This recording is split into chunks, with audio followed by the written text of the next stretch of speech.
Hey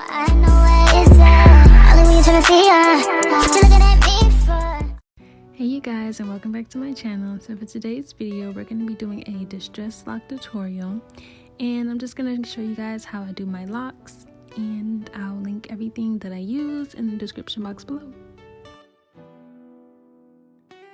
So the parting method I'm using today is known as the brick layering method. I just find this method more sleek and it gives it more of a neater look.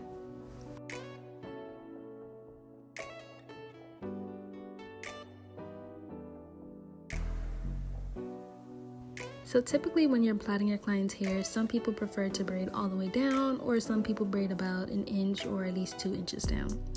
Me, I just do it to where I feel like it'll be secure enough for me to crochet the lock through.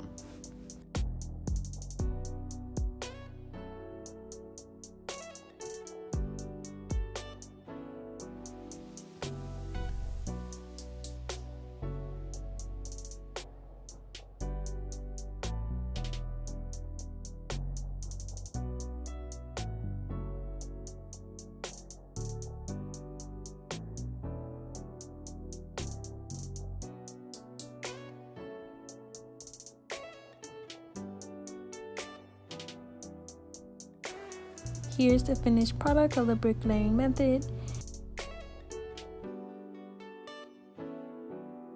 First, I want to show you guys the locks I will be using today, and these are it. They are super distressed. They have curls at the ends, which make them 10 times better, and they are super lightweight. So you're going to want to section off your client's hair just to make sure that as you're trying to crochet each row, nothing gets intertwined. Because I went ahead and pre-looped all of the locks off camera, I'm just going to start by explaining the process on how to flat wrap. So as you can see here, I'm making sure that one side matches with my client's hair and then the other side is longer. You're going to wrap with the longest piece only, and then you're only going to wrap the base once. You do not need to wrap the base more than once. I know it looks like I did, but I didn't.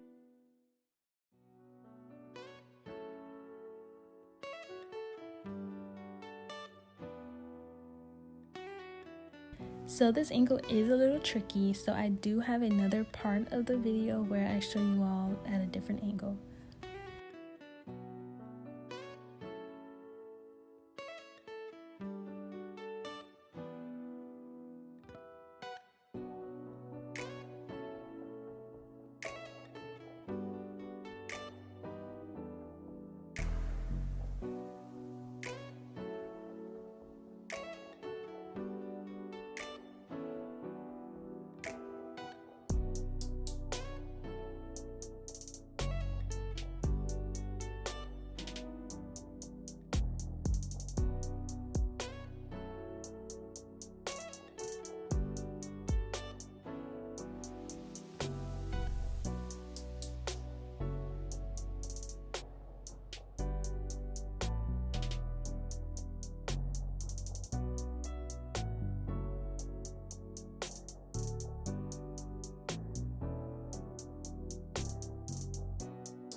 So as we're going along, you can start to see the brick layering method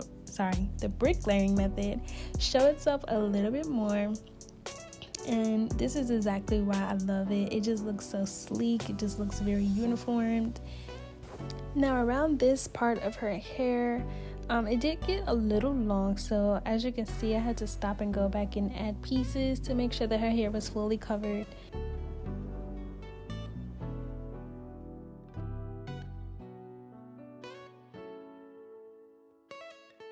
So now that we've reached our better angle, I'm going to go ahead and describe again how it's done. You're going to take your spring twist and make sure it's in between the loop of the lock, and then you're going to crochet it through your client's hair. So here you're going to go ahead and measure out one side to be shorter, the other side to be longer. And me, I like to make my locks as even as possible, so that is why you see me pulling it further down just to make sure that it matches up with the rest of the locks.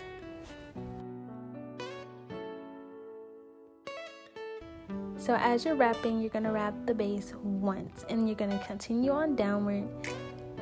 So as I'm wrapping, I like to use my thumb just to create a more distressed look as I'm wrapping. It just matches the texture of the lock rather than sleek wrapping it all the way down. So here I'm showing you how my client's hair is still exposed. So we're going to take another piece of our spring twist and continue to wrap forward.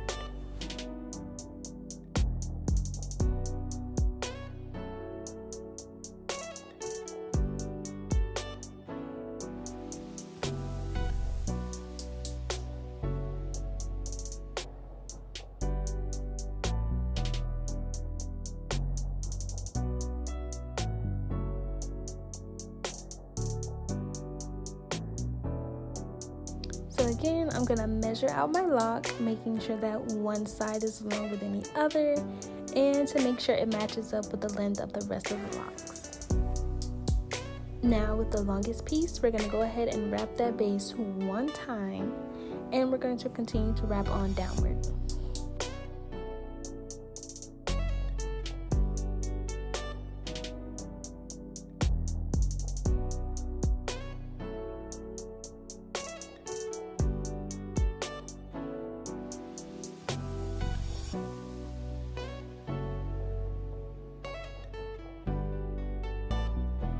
And here you'll see me doing the same thing again. I'm going to go ahead and take another piece because my client's hair was not fully covered.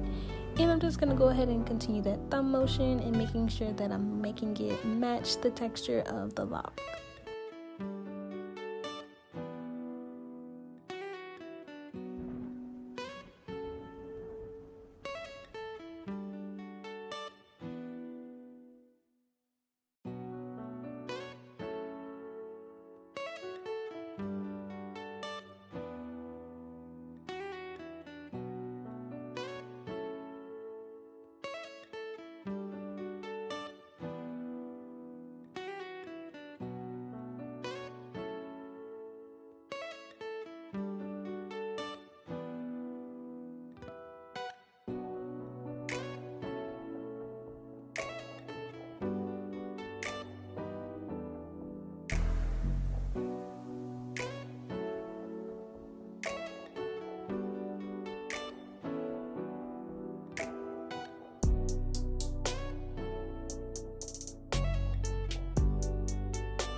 So here is another angle and we're at the top now. We're almost to the finish line. And I'm just going to go ahead and keep repeating that same process, making sure everything matches up, making sure I'm wrapping with the longest piece possible, and making sure that the texture matches the rest of the lock.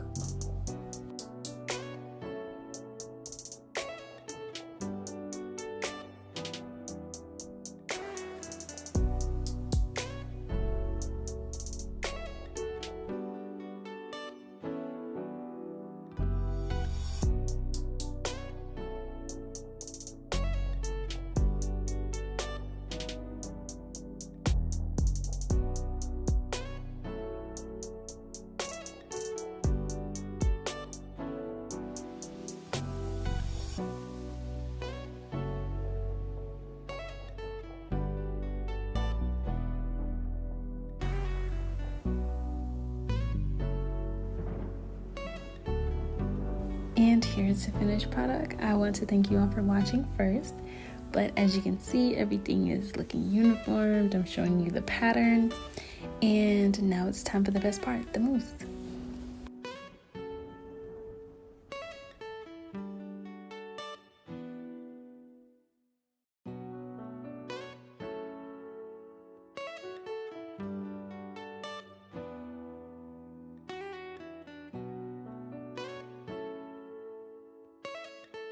Again, I thank you all for watching, and don't forget to like, comment, and subscribe, and I'll see you next time.